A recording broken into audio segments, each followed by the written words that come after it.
ഇന്ന് ഞാൻ ഉണ്ടാക്കുന്നത് ബ്രോസ്റ്റഡ് ചിക്കനാണ്.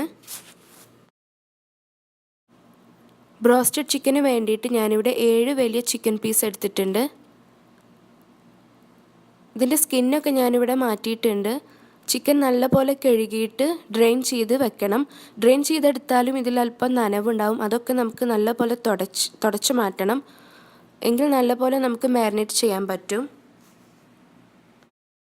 ഇനി ചിക്കനിലേക്ക് 1/2 ടേബിൾ സ്പൂൺ മുളക് പൊടി ചേർത്ത് കൊടുക്കുക. ചിക്കനിൽ നല്ലൊരു കളറ് കിട്ടും ഇത് ചേർക്കുമ്പോൾ. 1 ടേബിൾ സ്പൂൺ ഓയിൽ ഒഴിച്ചു കൊടുക്കാം. ആവശ്യത്തിന് ഉപ്പും കൂടെ ഇട്ട് കൊടുക്കാം. ഇനി ഇതിലേക്ക് 2 ടേബിൾ സ്പൂൺ അധികം പുളിയില്ലാത്ത തൈര് എടുക്കുക. അത് ചേർത്ത് കൊടുക്കാം.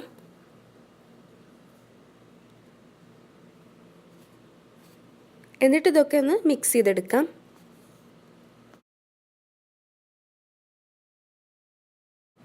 ഇനി ചിക്കനെ നമുക്ക് 1 മണിക്കൂർ ഫ്രിഡ്ജിലേക്ക് മാറ്റി വെക്കാം. നല്ലപോലെ മസാലയൊക്കെ പിടിക്കണം. നമുക്ക് മറ്റൊരു ബൗൾ എടുക്കാം. ഇതിലേക്ക് 1 കപ്പ് മൈദ ചേർത്ത് കൊടുക്കാം. ഇനി ഇതിലേക്ക് 1/4 കപ്പ് കോൺഫ്ലവർ ചേർത്ത് കൊടുക്കാം.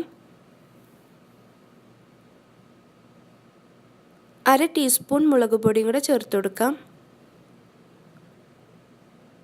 ഇനി ആവശ്യത്തിന് ഉപ്പും കൂടെ ചേർത്ത് കൊടുക്കാം. അധികം ഇട്ട് കൊടുക്കരുത്, അല്പം ആ പൊടിക്ക് ആവശ്യത്തിന് ചേർത്ത് കൊടുക്കാം. എന്നിട്ട് ഇതെല്ലാം കൂടെ നമുക്കൊന്ന് മിക്സ് ചെയ്തെടുക്കണം.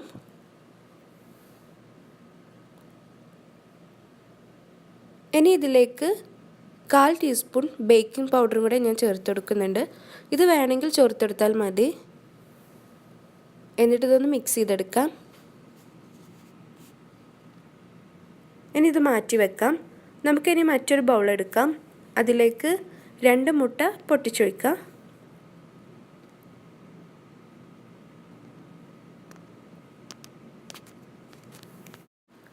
ഇനി ഇതിലേക്ക് 1/4 കപ്പ് പാലും കൂടെ ഒഴിച്ചു കൊടുക്കാം.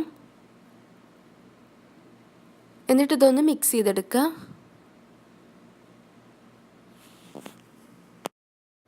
മാരിനേറ്റ് ചെയ്ത ചിക്കന് ഡിപ്പ് ചെയ്തെടുക്കാനാണ് ഇത്. അപ്പോൾ ഇതും നമുക്ക് മാറ്റി വെക്കാം. അപ്പോൾ 1 മണിക്കൂർ ഫ്രിഡ്ജിൽ വെച്ച് ഞാനിതിപ്പോൾ എടുത്തിട്ടുണ്ട്. നല്ലപോലെ മസാലയൊക്കെ പിടിക്കണം.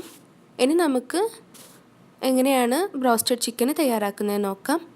അപ്പോൾ അതിന് വേണ്ടിയിട്ട് നമ്മുടെ 2 മിക്സും ഇവിടെ റെഡി ആയിട്ടുണ്ട്. എഗ്ഗിൻ്റെയും പാലിൻ്റെയും അതുപോലെ തന്നെ നമ്മുടെ ഫ്ലോർ മിക്സും ഇവിടെ റെഡിയാണ്. ഇനി എങ്ങനെയാണ് നമുക്കിത് കോട്ടിങ് ചെയ്തെടുക്കുന്നതെന്ന് നോക്കാം. ഒരു ചിക്കൻ പീസ് എടുത്ത് മുട്ടൻ്റെയും പാലിൻ്റെയും മിക്സിൽ ഒന്ന് ഡിപ്പ് ചെയ്യാം. എന്നിട്ട് നമ്മുടെ ഫ്ലോർ മിക്സിൽ ഒന്നിട്ടിട്ട് ഒന്ന് കോട്ട് ചെയ്തെടുക്കാം. എല്ലാ ഭാഗത്തേക്കും എത്തണം ഇതുപോലെ. അപ്പോൾ ഇതുപോലെ നമുക്ക് എല്ലാം ചെയ്തെടുക്കണം.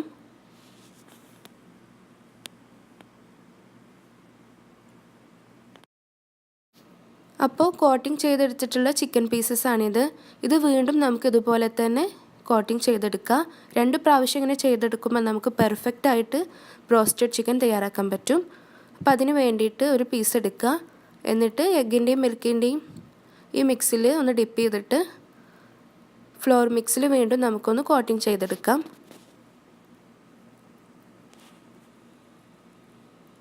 ഇതുപോലെ നമുക്ക് ഇനിയെല്ലാം കോട്ടിങ് ചെയ്തെടുക്കാം.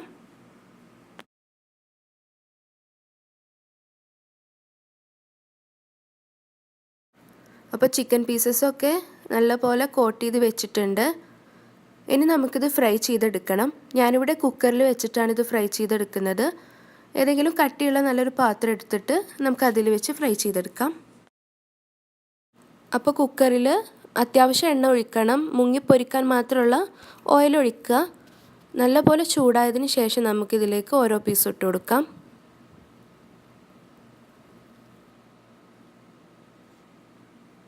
എല്ലാ പീസും ഇതിലേക്ക് ഇട്ട് കൊടുക്കാം. ചിക്കൻ ഇട്ട ഉടനെ തന്നെ നമ്മളിത് ഇളക്കരുത്. ഒരു പുറമായിട്ട് നമുക്കത് തിരിച്ചിട്ട് കൊടുക്കണം. ഇനി നമുക്കിതൊന്ന് തിരിച്ചിട്ട് കൊടുക്കാം. മീഡിയം ഫ്ലെയിമിൽ ഇട്ടിട്ട് വേണം നമ്മളിത് ഫ്രൈ ചെയ്തെടുക്കാൻ. അല്ലെങ്കിൽ ഹൈ ഫ്ലെയിമിലൊക്കെ ആണെങ്കിൽ പെട്ടെന്ന് ചിക്കൻ്റെ പുറം കരിഞ്ഞു പോകും, ഉള്ളു വേവില്ല. അപ്പോൾ മീഡിയം ഫ്ലെയിമിലിട്ട് നമുക്കിത് ഫ്രൈ ചെയ്തെടുക്കണം. തിരിച്ചു മറിച്ചിട്ട് നമുക്കിത് ഫ്രൈ ചെയ്തെടുക്കാം.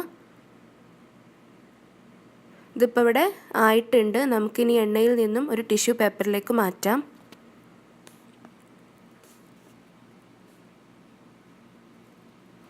അപ്പോൾ ടേസ്റ്റി ആയിട്ടുള്ള പെട്ടെന്ന് തന്നെ തയ്യാറാക്കാൻ പറ്റുന്ന ഹോം മെയ്ഡ് ബ്രോസ്റ്റഡ് ചിക്കൻ ഇവിടെ റെഡി ആയിട്ടുണ്ട്.